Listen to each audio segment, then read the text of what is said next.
Hello, welcome to the Square Base Show with your host, Rob and Val, in this emergency show because of an incredible new launch. It's time to get quiet. So loud. So loud. Hello, everybody. Hello, Val. Hi. Hello. Hi, Rob. What an unusual time of the week to talk to you. A Monday evening is when we're recording. Hopefully this will just be out in an hour or so after we have recorded, but who knows how long it's going to take us to yap through this. Obviously, we were referencing the fact that a new Arcane Journal has not only been announced, but a bunch of new miniatures as well. And while who cares about the Arcane Journal? That is a sideshow to this story. Well, yeah, because there's I'm gonna once we go through everything, I really want to take us on a journey after this because actually there's the information that gets launched. We're hype about it. It's exciting. I really want to get into the deep and dive of this. But after that, there's a story maybe that's greater than this, which we'll come to at the end. But if you are excited to hear more about Val's journey as a TO on Wednesday, we're going to be doing that on Wednesday. So get excited for that. And also, I just want to tease the conversation at the end. Val, super effing wrong about some of his prognostications. So if you want to dunk on Val, stay tuned. Oh, good. Stay tuned. Everyone's like, no, I don't do that to him. He's too nice. He's too nice. Okay. I hope that's what they're saying. I hope so. I think a lot of people just spat in their hands or like rub some chalk, hit their keyboard. So a Monday afternoon, and very recently we just talked about, we just did a video talking about the fact that like what is going to be the future, what is going to happen in Old World. A Monday afternoon, which you did shout out, we have seen 4 new miniature sets, I think. Maybe that's right. And we are seeing an Arcane Journal. So let's go through this in detail. A classic Rob and Val read and have a yap. How's that sound? And for such an announcement, it is funny that it is a Monday afternoon announcement. This is great. This didn't even make the Sunday preview cut, which is funny. Yeah, I mean, we could maybe top of the show. It's 20th of October. When do you think we're going to be seeing this released? What's your what's your release window? Normally, when they're showing this sort of stuff off, it's not more than a month away, 6 weeks. Yeah, when they do it in like a big preview style, usually that's like, within the quarter. I mean, yeah, this could be imminent for all we know. This could be the sort of the October-November release for Old World. So I guess we'll find out. Yeah, I actually don't know. I don't know anything. I haven't read a word. I saw some brief glimpses of pictures. I've been running around like crazy today. So let's get into it. I want to know what's happening. That's because Val just ran a successful Old World event, which we will be talking about very soon. Very excited to hear all about that. Check out for our next video. All right, so let's take this together. Chaos casts a long shadow over the world, and the northern coast of the Empire constantly under threat from marauders and barbarians from the frozen waste beyond the seas. Many tribes gather there, worshipping the aspects of the Chaos Gods as totemic animals, carving out a brutal life in harsh environments and casting their eyes beyond their shores in jealousy. Whether they pledge themselves to the bloodied hound, Carrion Crow, Slytherin Serpent, or Fel Raptor, these tribes are unified in purpose. As the Marauders of Chaos step foot abroad in a new campaign of terror, they have one promise: to burn the Westerland to ashes. So not Westerland. Not Westerland. Not Westerland. So a couple of things. Do you remember when we went through the Arcane Journal? What's wrong? Shout out Big Juicy Naturals. What, in the chat? Yeah. Yeah, someone just subbed. Their name was Big Juicy Naturals. Sorry. Great guy. Distracting. Okay, so let's talk about these Big Juicy Naturals. Let's go. Exactly. In the Arcane Journal, we actually shouted out the work that was done on these 4 Chaos tribes: the Bloodied Hound, Carrion Crow, Slytherin Priest, and Fel Raptor. And I think we did at that point say, I think that we're going to see these expanded out into in the future, which is what exactly we're seeing here. How do you feel about? Go on. Well, I think actually you pointed out the Warcry warbands all looked very themed along those 4 lines. There were the Fel Raptor, the Slithering Serpent, the Bloodied Hound, and the Carrion Crow. There are 4 Warcry bands that had all of those imageries baked into them. So what I think we have been saying until now is that it sure seems like a lot of things were designed already for maybe use, certainly like maybe dual use with Old World, or maybe originally designed with the intent of being released for Old World, whatever it may have been. Yeah. But this is clearly something now that's filling a slot that is already occupied by plastic marauders and plastic marauder horsemen, is already filled by Dark Oath. So this is pretty fascinating because this is completely bespoke. Yeah, definitely. We like at the end, or maybe even the largest part of this conversation is going to be the end, where we're going to talk about that, because actually there's some really interesting timeline nuggets here as well. Not the old world timeline, but production from Games Workshop. But either way, how do you feel kind of, and again, let us know in the comments. We've had some great comments past couple of weeks. So I want to say thank you to everyone who's been watching the videos. Oh, hell yeah. What do you think of these kind of proto core Nurgle gods, or these like more totemic like variants of them? Like, do you think it fits into the old world a little bit better? It removes this kind of concept of big primordial gods. Like, how do you feel about it? Well, I mean, it fits into what they've said is sort of the vibe of the old world as it is in this period of time, which is chaos is ascendant. It is not yet fully out. So it is more subversive than an overt threat. So I like that they are, they have things that are influenced by chaos rather than necessarily, fully chaotic as sort of the first wave of chaos designed specifically for the old world. That's pretty cool. If you don't count Cathay, which to me has Tzeentchian chaos fingerprints all over it. So Cathay Truther, that's you. Cathay secretly chaos. That's what I'm saying. They even have the same armor, all that stuff. So like it's pretty nifty. I like this. I mean, holy hell, there's fully bespoke kits. Anyway, I want to talk about everything at the same time. Let us continue. It's difficult, yeah. All right, so Chaos Marauder Army Reinforcement Set. Very cool. Straight off the bat, there's a new Marauder kit. I think there's also a command kit as well. Really? Well, let's go through it and let's actually read what's in it. So that's my bad, sorry. The armor-clad legions of Chaos Warriors are soon to be reinforced by a horde of marauders who style themselves in leathers and furs, lest their ferociousness be shackled by iron. The Chaos Marauders Army Reinforcement Set is a way to add a shot of barbarian rage into your existing Warriors of Chaos Army, or create an entirely new raiding party. It contains 50 miniatures, wow, a whopping 40 Chaos Marauders and 10 Marauder Horsemen. So this is just going to be a one-purchase box, which is fantastic. This could be an easy double up too. Yeah. Easy double up. Yeah, we talk about that a lot on the show. Do you want to get 2 of this box? Yeah. And that would be easy, with the caveat that maybe running a lot of Marauders isn't necessarily, something people are doing a lot at the moment. Right? Maybe not. Maybe in Wolves of the Sea, they're certainly handy for building. What are they? Not rampagers.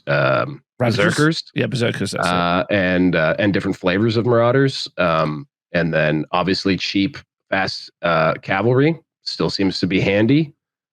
So yeah, I don't know. Might be an easy double up. These things look great. However, we do know in the Arcane Journal that there's also going to be some new ways to run these as well. So it's going to be a bit of a speculative, risky click. And if you do want to pick these up outside of they look awesome, which they obviously do, but that's going to come as a big box. And also interesting that this is real, like, hey, do you want some Marauders? Well, you're getting a lot. You can only buy one giant box of Marauders.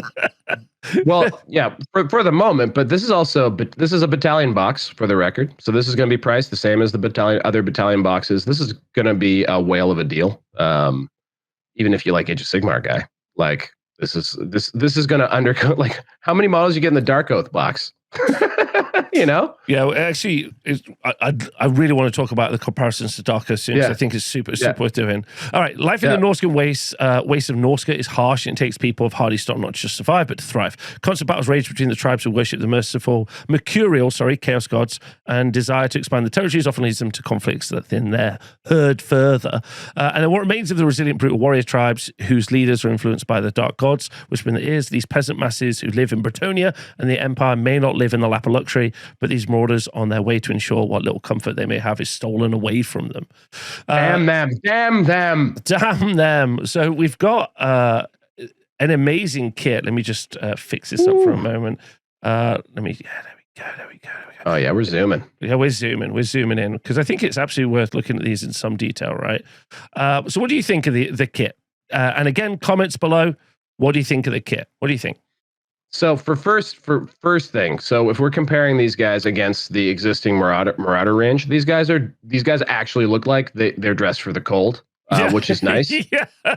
Yeah, good. They're not shirtless Rambos. They're not Warhammer Catachans. I mean, the OG Marauders, I'm sure there's a soft spot in people's hearts for them, but these guys are much more grounded in sort of a setting and being. They look like a bunch of ravaging Norsemen.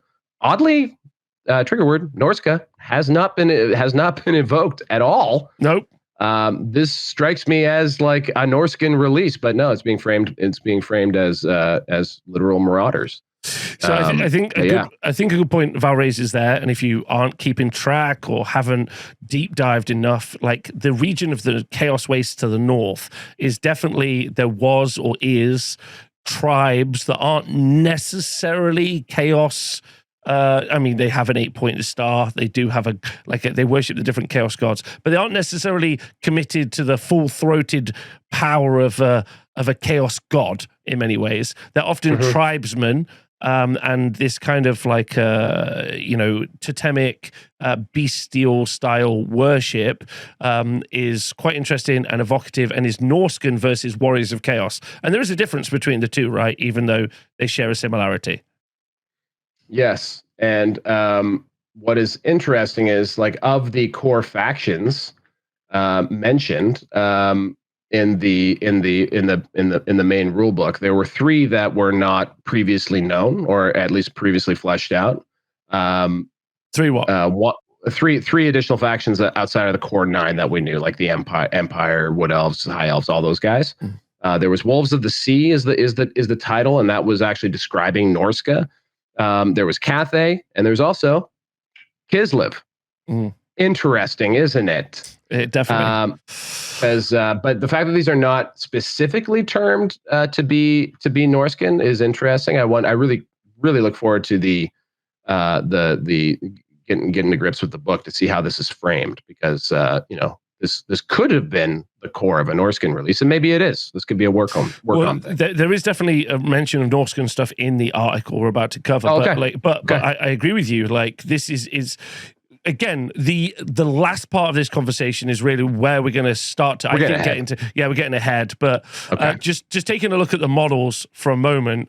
I love these. I think there's a lot of people who are going to say these are complex for a game system where you might be painting 40 of these, maybe more.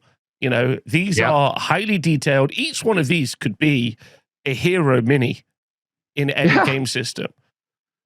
These are gorgeous. And I respect that actually so much more. I'm like, this is what I personally want from the old world. Now, a lot of people are going to say, no, Rob, I don't want that. I want something simpler. It's easy to paint. I want to get it on the tabletop, and I completely respect and understand that.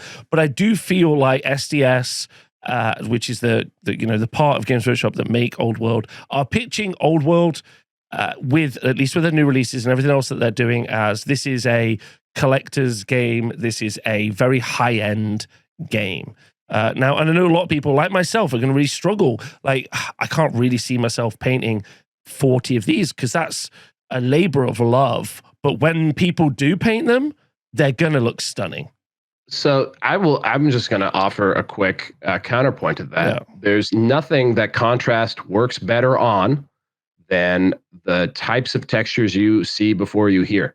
So like contrast, speed paints, this is think of how well these things will dry brush up for a slap chop technique. These guys will paint up incredibly satisfyingly with, actually, I would say probably not a crazy amount of effort. The amount of, like, if you take that tunic and you make it a different color than the pants, that's on you if you want to do that. You don't have to, but you got fur, you got robes, you got metal. And then you've got some skin tones that you can mix in there. So, like, to me, these actually will be incredibly fun to paint because you're going to get a model that looks incredible just by blocking in your colors using the technology we have these days, because they're just going to take to it so well. I'm also going to pitch it just straight off the bat, especially the ranked up unit that we see at the top.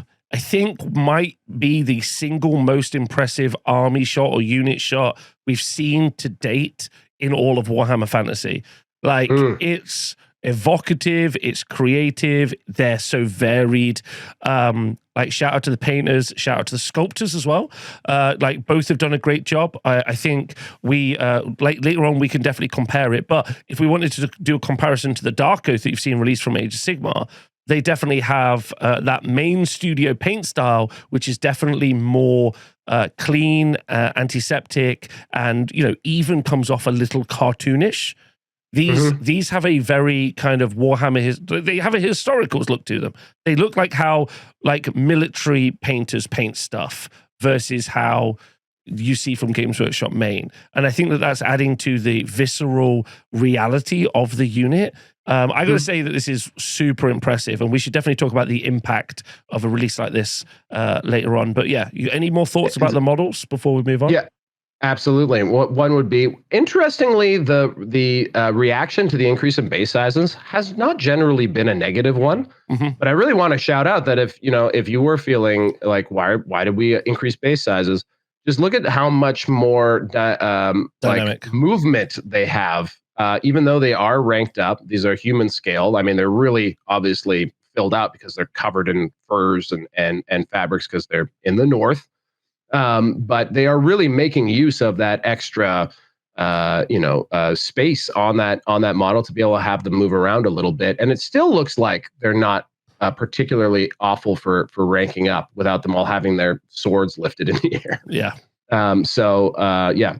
Just very, very pleased by this so far. Give me an out of 10. What do you think about these guys out of 10? 11. That's an 11. Turn it straight up to 11.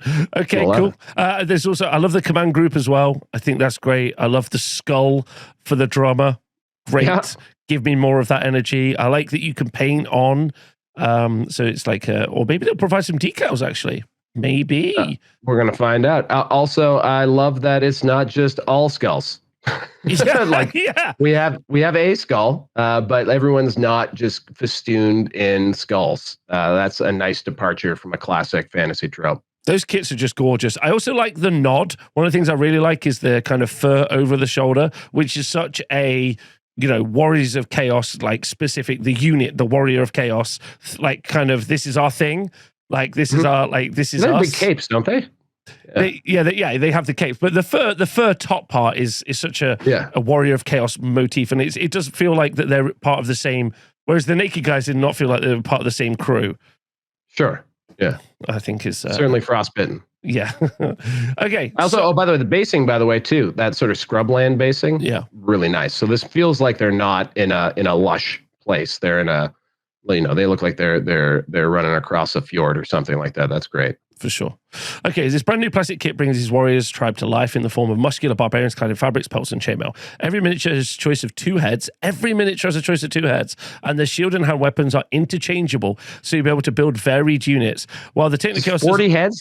There's hold on.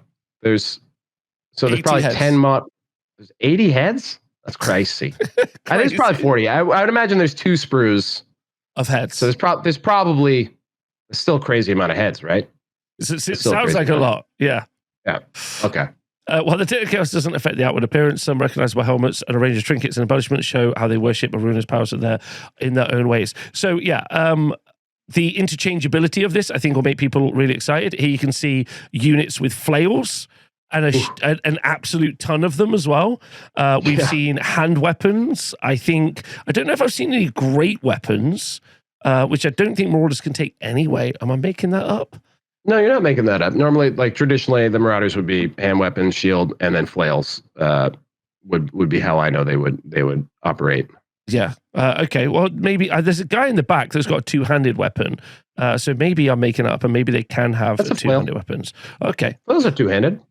Flails are 2-handed. You're so right. You're so right. But yeah, the interchangeability of the weapon options is great. They look very unique and different. I got to say, I'm a shield fan. I think the shields look great as well. Sure. So they're super nice. Each set of 20 can be made into 2 units of 10, each with a full command options, and you have enough weapon options to outfit your regiment with either hand weapons, shields, great weapons, there we go, or flails. Oh, wow.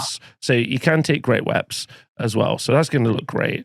And then Wait, though as a marauder's lot in life is a miserable one, the ruinous powers don't go far as to man their servants' footslog everywhere, and the warriors also have some mounted versions. So before we move on to the mounted versions, anything else you really want to say about these foot characters? No, I think what you said, that these guys could almost all be character models in the existing range, is bang on. And then the amount of bits you are getting in this kit is just staggering.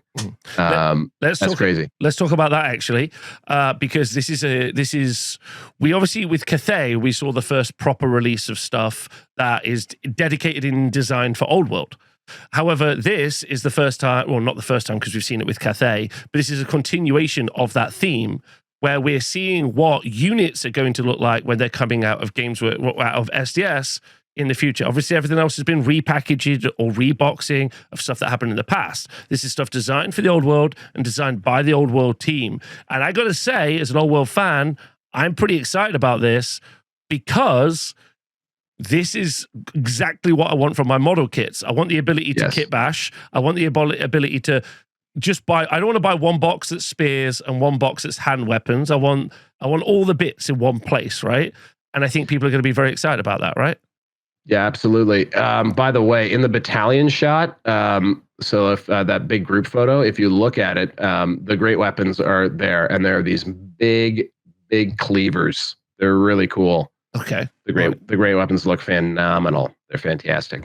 Yeah, I think once we clock into that convo, you're definitely going to be excited about the fact that we are, because this is a departure, just a FYI, for people who are only into Old World. This is not what Games Workshop main does. This is not what modern Games Workshop does. They do not provide you with a range of heads, a range of weapon options, and a range of things to do with your models. Normally, it's like you build one guy with one weapon, and that's how you build it, because they're very economical with the sprues. Most of the time. You might have an option. You might have an option, yeah, but yes, like this is pretty cool, yeah. Yeah, so this is really big. So because you are going to be super excited. Well, I personally think this is really exciting for Old World fans because it means everything that's designed in the future is going to be using this kind of like philosophy, right? So you're going to have a load of very buildable kits in the future, which I think is very cool. I wanted to stress that because actually once people lock into that, because it's very different to the dual kits that you see from something like Age of Sigmar, where you can build something as one or the other. Right. Yes. Yeah. This is. I mean, you still can only build them as one thing. You can't give them 9 weapons. But I mean, you could also think of the opportunity here with all those spare bits, like those helmeted heads. I mean, think of how much that would really jazz up. I mean, depending on how the heads actually work, think of how much that would jazz up the existent Warriors of Chaos, like Chaos Warriors, or even just taking those great weapons and finding a way to kit bash them onto the Warriors of Chaos. You get the opportunity to take to equip them with great weapons, because I think that's an upgrade sprue that you have to pay extra for. So like, there's just so much cool stuff you can do with this. I'm really excited about the fact that Old World gets that. Like that they're again, SDS is doing stuff different to main studio, and in my opinion, they're doing the right stuff compared to main studio. Okay, though Marauders lie a lot in life is largely a miserable one. The ruinous powers don't go so far as to demand that servants footslog everywhere. They have ill-tempered steeds. They ride into battle. Marauder horsemen are often the first wave of offense when the tribes find their foe, crashing headlong into enemy ranks with spears and flails. And you get a set of 10 Marauder Horsemen in this box, can be built as 2 units of 5, each with their own command group, champion, musician, and just like the regular Marauders, they stand at the top from powerful steeds. Each Horseman has a choice of 2 head options as well. So how do you feel about these models? What are your thoughts on these bad boys? Love them? Hate them? So here we go. This, by the way, this is the something I've been talking about for a while, the horses. So we now have guys scaled to properly sized horses, and this is going to be one of the more jarring things when you juxtapose them. Like if you compare, I bet you if we compare the actual size of the Marauders, the actual dudes on these horses, to the current Marauder horsemen, probably not that big of a difference. But their steeds are going to be quite a bit more girthy. Again, really taking up that larger base size. And these guys, again, they just look like a shambles coming at you at full speed. It's fantastic. Yeah, one of the things that really impressed me, there's a picture later on in the article, which we'll go look at, what impressed me, ranked up, these look so dynamic. They're fast, gone. These are maybe some of the most organic horses I've seen. Games Workshop has a real problem, especially around like the knees of horses. Their modern designs are quite blocky, and I think that's just a process of plastic injection molding. They can't really have certain shapes, or like a lot of certain shapes. But these actually look really nice. Also, maybe because of the painting process, these aren't hyper over edge highlighted. So the promo shots, they look more organic than we've seen from other stuff, which I think is also really good as well. But dynamic, very cool. Also, insanely detailed minis that are going to cost you. This is a lot of stuff. Do you know what I mean? Like an 80-point unit that's going to take you 9 years to paint.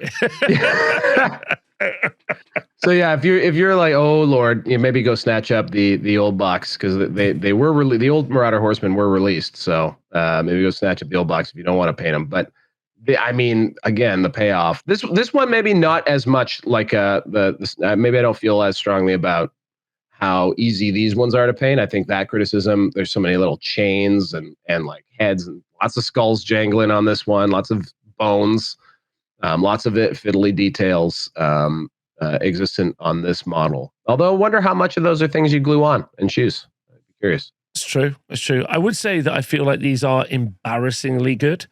I early on in Old World, I built a bunch of the new Chaos night kits. And these are not those. These are hyper detailed. Also, I think it's worth mentioning as well, because obviously there's some great sculptors and great painters who've got into, and also, concept artists who've got into making these exist. These feel viscerally real. Yeah. And that's one of the things I'm really excited about Old World minis and releases, is it feels like that they've brought a certain level of realism and groundedness to the models. And I actually am pretty excited about that. Like, can you imagine what a modern Empire State Troop might look like? I mean, could you imagine a plastic Grail Knight? Like, you can plastic Grail Knight, anything. Yeah, bananas. Very cool. Very cool. Outrageously cool for sure. Okay, so this box also contains 2 new Warriors of Chaos transfer sheets. There you go. Each one containing some decals that cover all the iconography of the Norseman tribes, as well as a whole selection of runes to decorate your miniatures with. New miniatures mean new unit profiles, and they are courtesy of a 48-page Arcane Journal. So interesting. So are these guys different than the ones that we have? Are these in addition to? No, I think they're going to rewrite just what they are. I think that'd be interesting. Yeah, for sure, it'd be interesting. I think we're going to rewrite it. Okay, we haven't had anything. We haven't had anything replace. Like, for example, in Ravaging Hordes, we haven't seen a release yet that replaced something from those original Grand Army lists, right? So if we're getting a new unit entry for Marauders, that's interesting. Or maybe these guys are going to be the Primaris version of Marauders. I would hope that's not what they do. I don't think that's what. I think it'll just be the replace them. These are the Marauders now. I'm the captain, they'll say. One little cynicism creep in a little bit. Making them a distinctly different unit might make them feel like that means people have to buy these rather than just use the new rules with the old models. That would be my cynical take, but we'll see. I've actually genuinely, I don't own a single Marauder. I have some Marauder Horsemen. So this is a massive, awesome thing for me, because I've been not buying the current Catachan style Marauders. So this is amazing. Also, before we go and talk about the Arcane Journal now, I think I'd like to talk about the comparisons and also the story with what's happening with AOS and Old World. So I think a lot of people are going to be bringing up a release that came out for Old World, Age of Sigmar, and I did the math this morning with the chat. It came out about 18 to 19 months ago is when we saw Dark Oath Marauders come out. So this was effectively exactly what we're seeing here. It was Chaos Marauders who live in the wilderness. They train.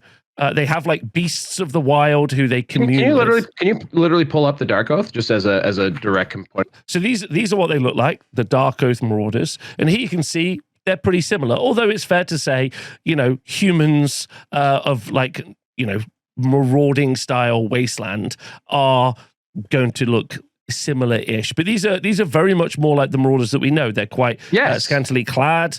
Yes. They're different to they're what you would imagine reimagine. Anyway, the 19-20 month mark I wanted to bring up because I think it's actually quite important and maybe more important than people can really cotton on to. Because if you don't know much about Games Workshop or their production process or anything like that, it's easy to just hand wave it away.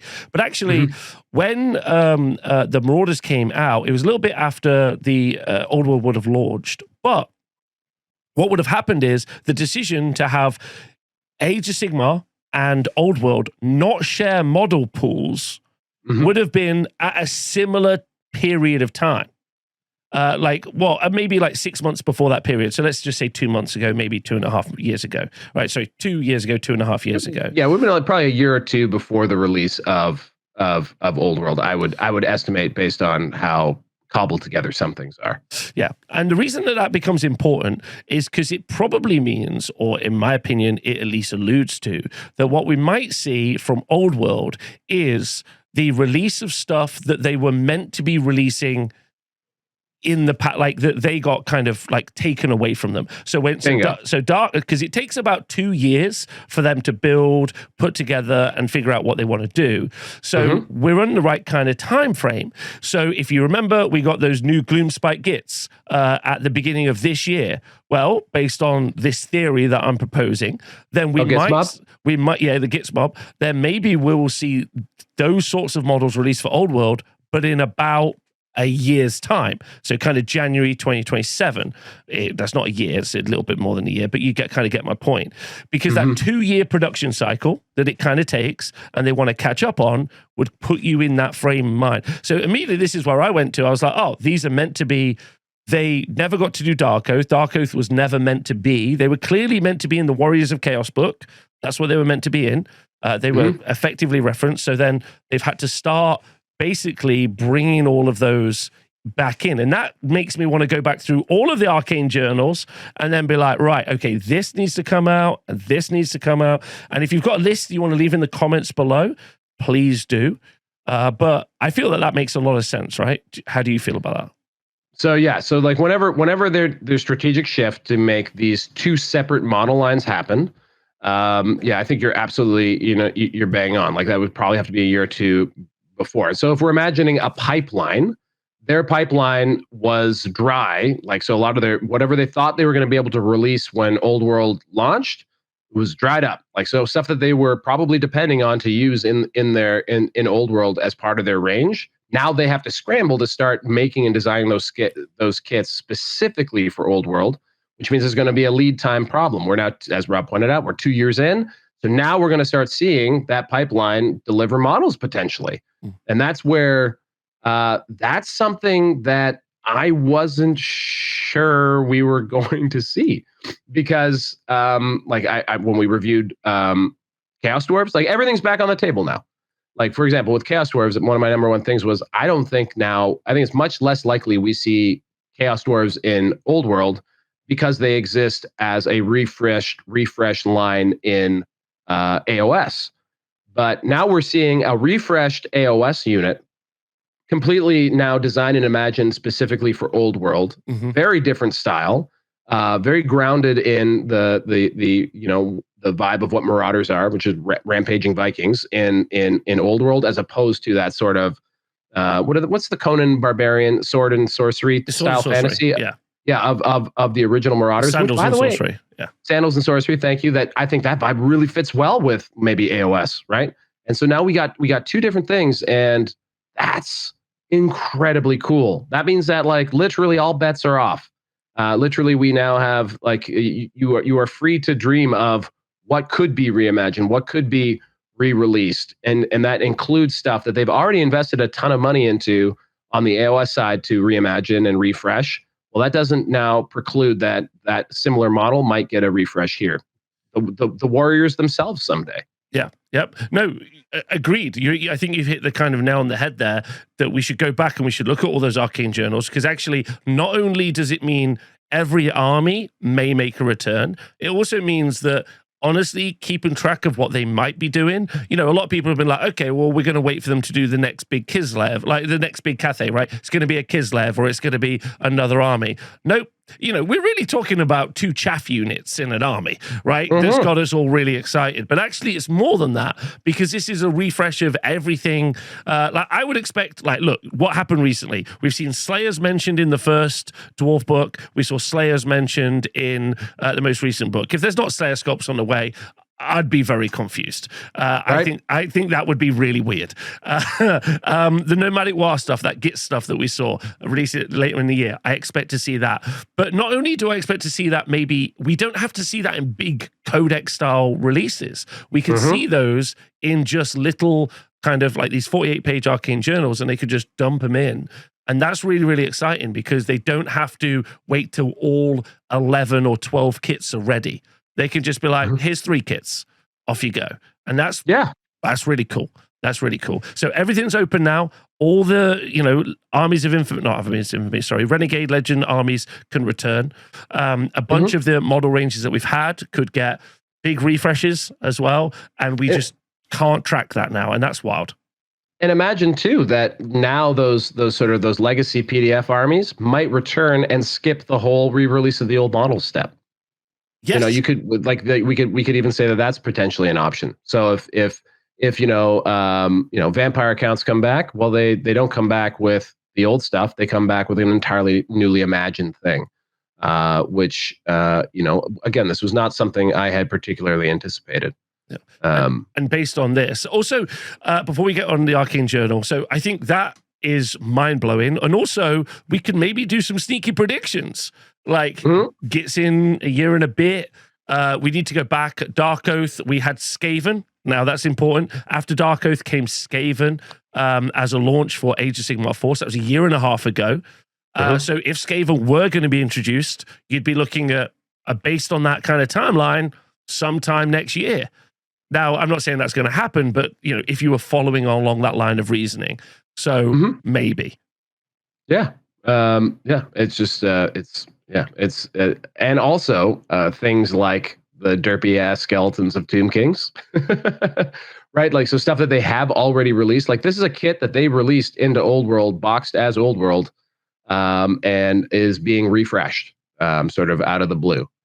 So it might be that they, we start seeing. Actually, we did see it. The Tomb Kings in the last Arcane Journal got the mounted general option and hero option on a shockingly larger skeletal steed, and their OP rules were included in the last Arcane Journal. But there's no reason why now that we don't see a new skeleton horseman unit and new skeleton archers and rank and file guys just sort of appear one day. Yeah, to quote George in the chat, I think it's a huge release for what it signals over really what it is. Although what it is some of the best models I've ever seen for miniature wargaming. And that's not me being hyperbolic, that's just genuinely what I think. However, there's one last thing before we talk about the Arcane Journal I really wanted to broach with you, in that, and again, if you aren't keeping track and aren't 100% aware, there's effectively SDS, which is a part of Games Workshop, and Games Workshop main studio. They're not allowed to share models, really. And there's a couple of unique cases where that does occur, but I think in the future we're going to see that separated out even more. This is maybe, you and me have talked about how dumb the schism has been for a very long time. Indeed. Right? Maybe I'm regretting saying it, because hear me out. Now, some people are going to really love the Dark Oath models and going to want to use those as marauders. And some people are going to like the Marauder models and want to use those as marauders, right? Letting them row with each other means we basically get 2 kits. Like, some people are like, I want the Warriors of Chaos old guys. Some people, I want the Warrior of Chaos new guys. And actually, maybe we're winning and just let them keep fighting. What's bananas is that the Dark Oath Spearhead, which I guess is sort of like the starter army version, is half of the amount of models that you're seeing there. You get 20, you get roughly 20 foot people, and you get 5 horses. That's $180 Canadian. The battalion boxes, I believe, are $220, and they are legitimately twice the size. So, you know, like they're $230 Canadian. So for $50 more, you get twice as much stuff. So what's fascinating, and I wonder how long this can possibly be sustained, especially when you see kits that could be used in either system like this. If you wanted a more Viking vibe to your Darkov in AOS, like even as it stands right now, Slaves to Darkness, if you wanted to get in for as cheap as possible, you would buy the Old World kits. You wouldn't buy the new sculpts for AOS because they are literally half as much, like half as expensive.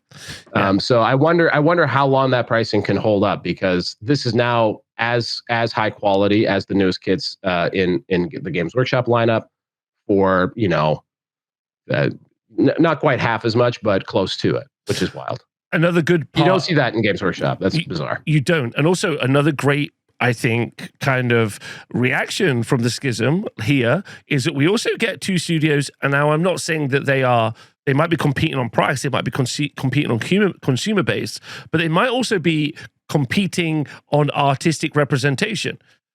I think a lot of people are going to say, I think these are better than the Dark Oath. I'm not saying that I'm picking a side on that front. I'm just saying that that's what people are going to be saying. And people are going to be comparing these two things a lot. And I think, like, if I was a designer, that's how I would work. If I was a designer in the studio, I'd be like, I definitely want to make the best Marauders. That's how it feels to me. And so if that's what we're seeing, if we're going to see, that means we're also going to get gorgeous models, maybe from both parts of the company. Because no one really competes with Games Workshop. So having it so that they compete with themselves maybe pushes AOS models in a different direction as well, which is good. And maybe we have the schism all wrong, baby. Maybe the schism is a difference in artistic opinion. Maybe they said, no, actually, we don't want to compromise on the way the minis look. We want to have creative control over them. We're going to make our own damn models. You can keep all your AOS stuff. Maybe that's what's going on behind the scenes, and why Old World unfurled like it did. I don't think so, but maybe that's what it is, right? Like we are looking into a black box. This shakes up, I think, a lot of what I had as presupposed notions before, which makes me even more interested to get an insider deep throat contact. valheffelfinger@gmail.com. Please explain what actually happened between the schism between main studio and SDS. I will keep your identity private. I need to know. Okay, so next up we're going to talk about the Arcane Journal, but there's not only the contents, there's also the contents. Let's talk about that. There's two things here that actually, number one, how do you feel about the artwork? Comments, please. How do you feel about the artwork? What are your thoughts on the artwork?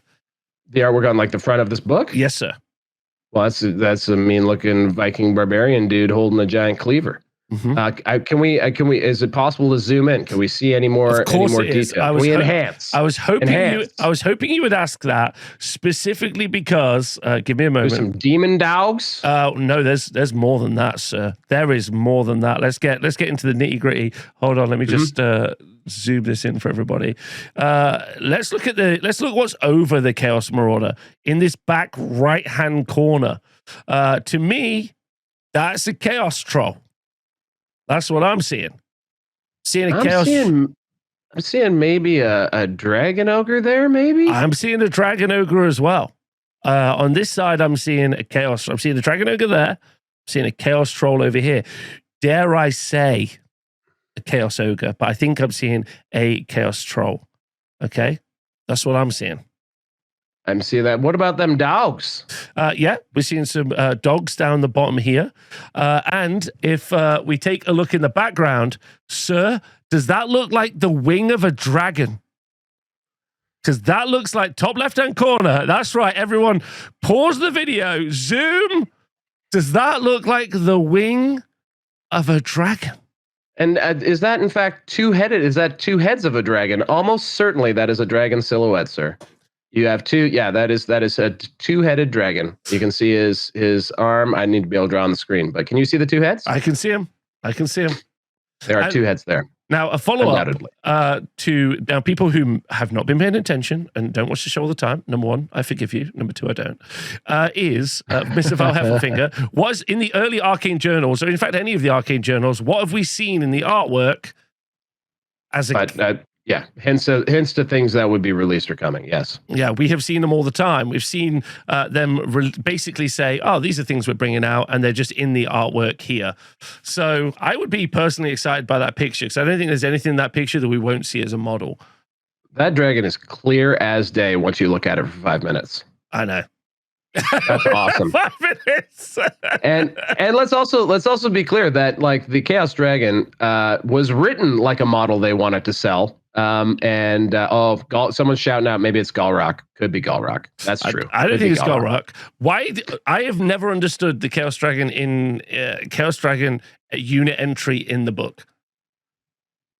Because it's a model that they haven't even made to order the old one. And yet they released a model called Abraxia about 2.5 years ago, which is a Chaos Lord on basically a dragon. Now, it's not a dragon with wings, Abraxia, but it is a Chaos character on a Chaos Dragon. Like it's all piecing together, not to be too. It's all coming together. Not to be too conspiratorial, but let's go have a look and keep going through the article. It's all coming together in a big way. It's actually super exciting. This is wild. Yeah. Galrook Lord on Dragon combo kit, maybe. Let us know your best guesses in the chat. Yeah. All right. So what do we have to say here? So what's in the book, The Raising of Westerland? Alongside rules for your marauders, and I think they're only going to be marauders, this new softback supplement goes into detail about the warrior tribes of Norsca, the four primordial spirits and how they worship them, and Friedel the Chainmaker's invasion of the Westerland. New rules for the 4 cults of chaos, chaotic traits, a law of the Shadowlands, plus new artifacts of the Shadowlands. Tomb King players currently super annoyed. Shout out to Ian. Give you everything you need to represent a ferocious army of tribesmen in thrall to the Chaos Gods. What I think is interesting about that is it says cults of chaos, chaotic traits, law of the Shadowlands. I wouldn't be surprised if elements of those can't be used in the main Warriors of Chaos army. Yeah, almost certainly. What's interesting here, and again, this might speak to just the pipeline problem that they've been facing, which is they had Wolves of the Sea written, probably with the, because we've also gone and looked for like female badass characters, and in Dark Oath there were some Friedel looking potential models. Mm-hmm. So there's so perhaps they felt like they had to release the Wolves of the Sea rules that they had. And we're able to sculpt up that resin version of Friedel the Chainmaker.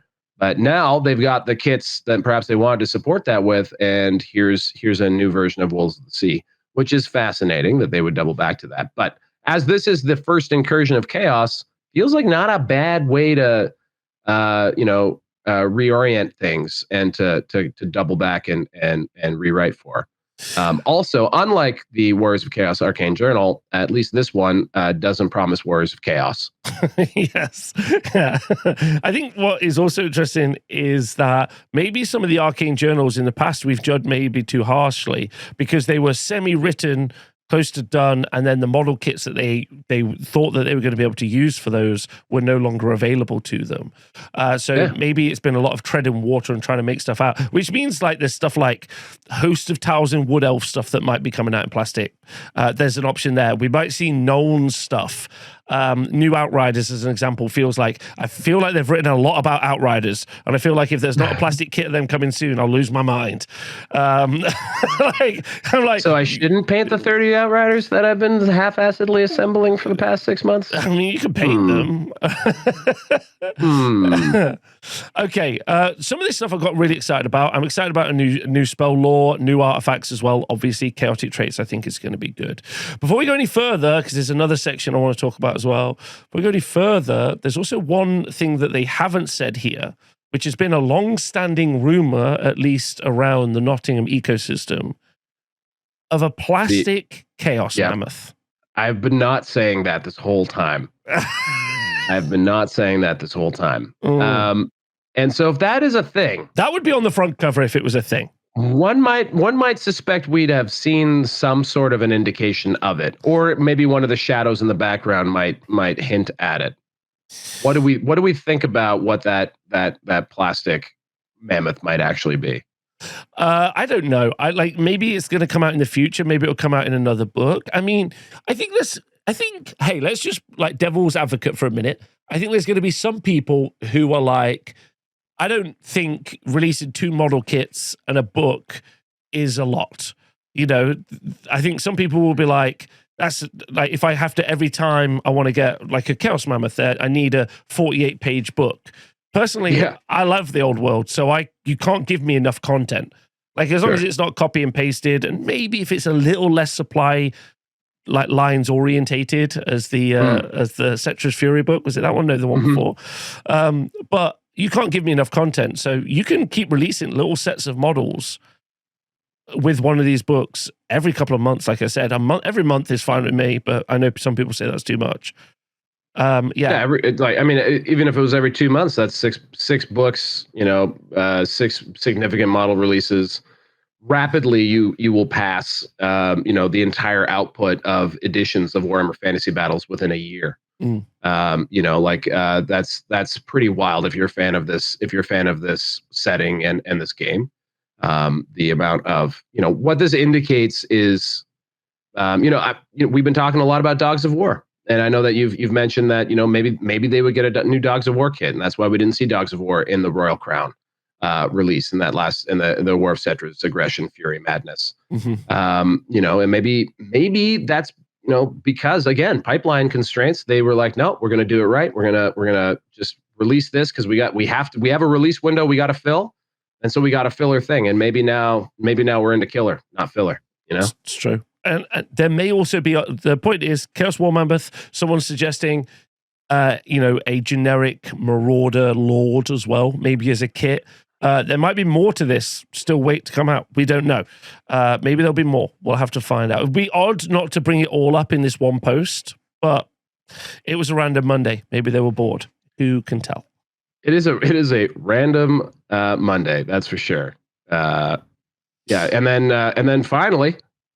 So lastly, finally, Path to Glory campaign lets you take a 500-point army on the warpath, growing them in size and strength as you play, accompanied by 3 new scenarios themed around Marauders. You'll need Arcane Journal, Cetra's Fury, and 3 Battle March size scenarios, Raven Horde for the main Warriors army set. You ran a 500-point event on Friday. Nope, that's coming up at the Cali Cup. That's the Friday foray. You can still get tickets for that. We opened up 50 available tickets for the California Cup using the Squarebase comp. Thanks for setting up that plug, Rob. No, we were a 2-dayer at Squarebase Open Toronto. That makes sense. That makes sense. Obviously, we did host an Age of Sigmar and Blood Bowl tournament though, which yes. Yeah. Okay. So the 500 points. Personally, I'm very excited to see. Because I've got to say, the multiplayer system in the other Arcane Journal was basically not worth the paper it was printed on. The Battle March thing from the last one was worth it. And now I'm hoping to see some tables. I want to see some D6 tables from these 500-point things. That's what I want to see. Actually, what journal was that? That was, I think, the Cathay Journal that provided some terrain generation tables that were actually kind of fun.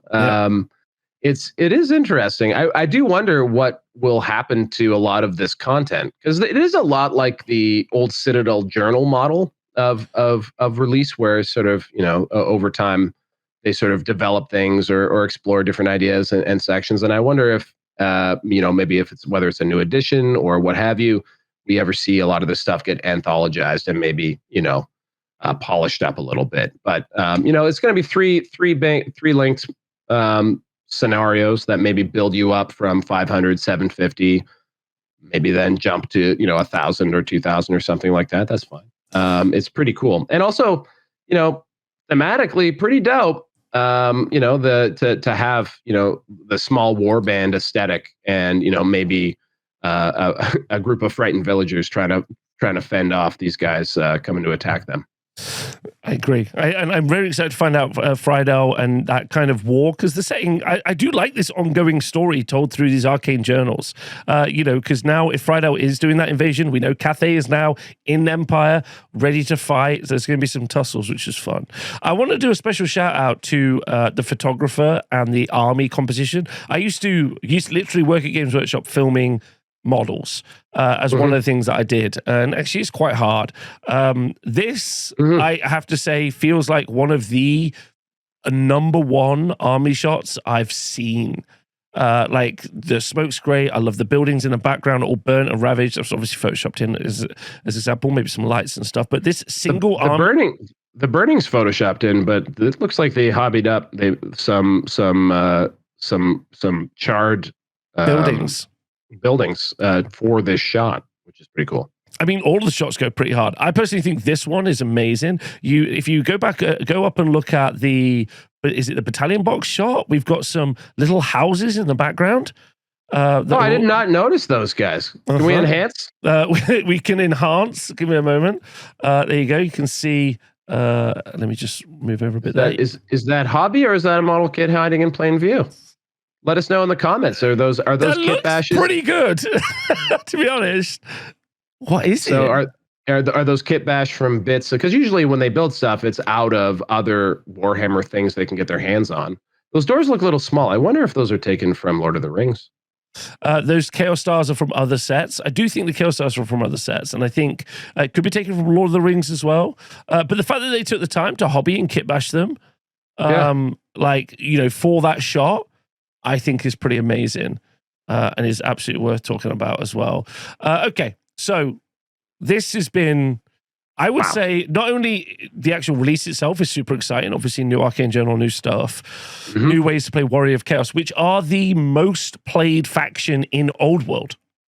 Yeah, really? Yeah. I guess that is true, isn't it? Yeah, they're the most played faction in Old World, so this should have the broadest appeal of anything. So let us know if you're a Chaos fan in the comments, and let us know if you're going to be a Chaos fan in the future. Does this make you interested or excited about playing Chaos?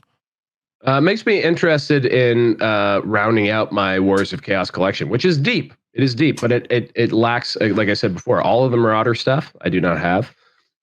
Because with the exception of a couple of chaff units of the Horsemen, I do not have any actual Marauders. And those Marauders, I have to say, look a lot like Chaos Warriors to me. In stature and beefiness, they just don't have the armor. You know what I mean? Like they are substantial. These guys don't look like just a bunch of shirtless punks. These guys look like they mean business, which is a lot of fun. Maybe we'll see for some time the Marauders become the better choice over the actual Warriors of Chaos. We'll see. I can't wait to see what the rules are. If these guys are just T3, weapon skill 3, strength 3, 6 up armor save, 6 up armor save, it's going to break my heart a little bit. But whatever. We'll take what we get. We'll take what we get. I mean, yes, I agree with you 100%. I got to say, the more you think about this article and this release, the more expansive this it feels like it has an impact on what we're looking at. It makes me want to go back and kind of reestablish what we think might be happening with the game and reestablish what we might be thinking's happening. And also, I'm genuinely interested in what the reaction. I haven't, obviously, this came out and we recorded. I'm really interested to see what the overall reaction on the internet is. I've seen people saying 40K sucks, AOS is jealous, normal hyperbolic stuff. But as we kind of said about Cathay, when Old World does these big drops or these huge things, people look more and more at Old World. Oh yeah. And what better a thing to get people's attention than a sick Chaos release, right? Like what could potentially draw more people over?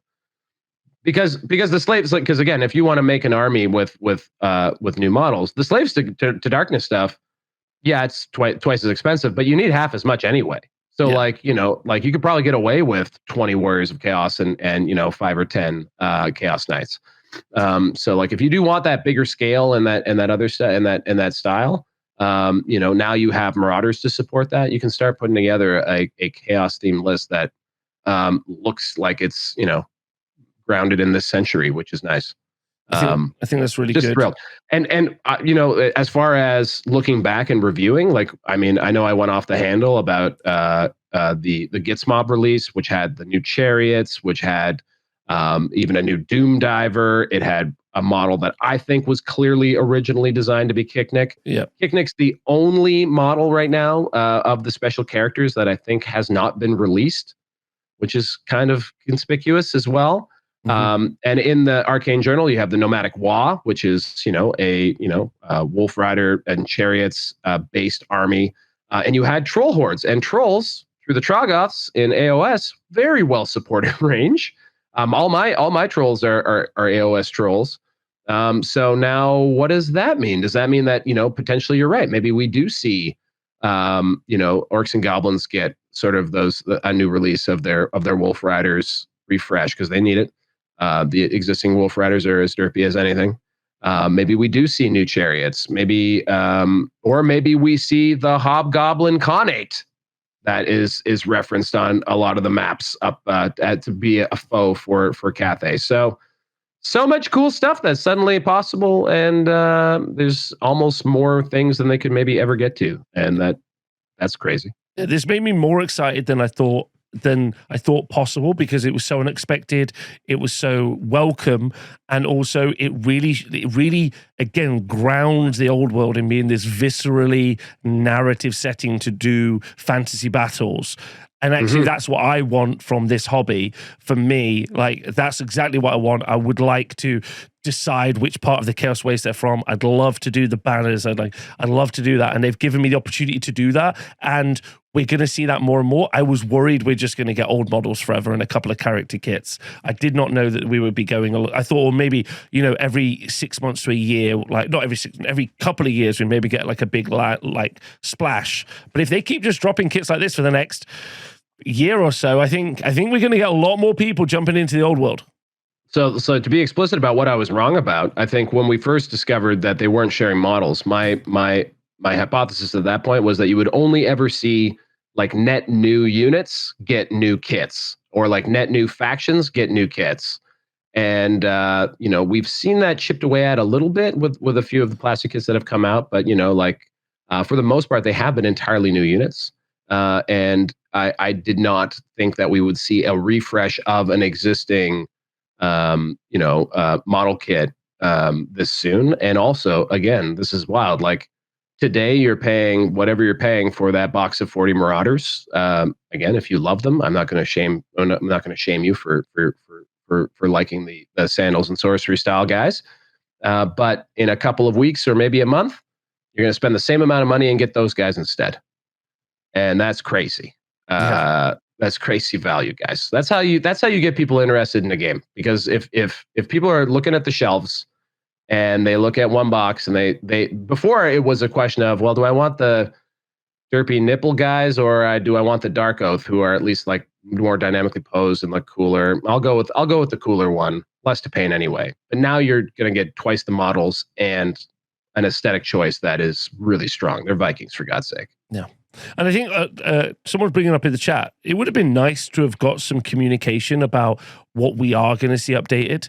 Like, I know that's not what Games Workshop does. I know it's not a stupid statement. What a dumb thing to say. That's a dumb thing to say. No, it's a hopeful statement, which is a hope I also have.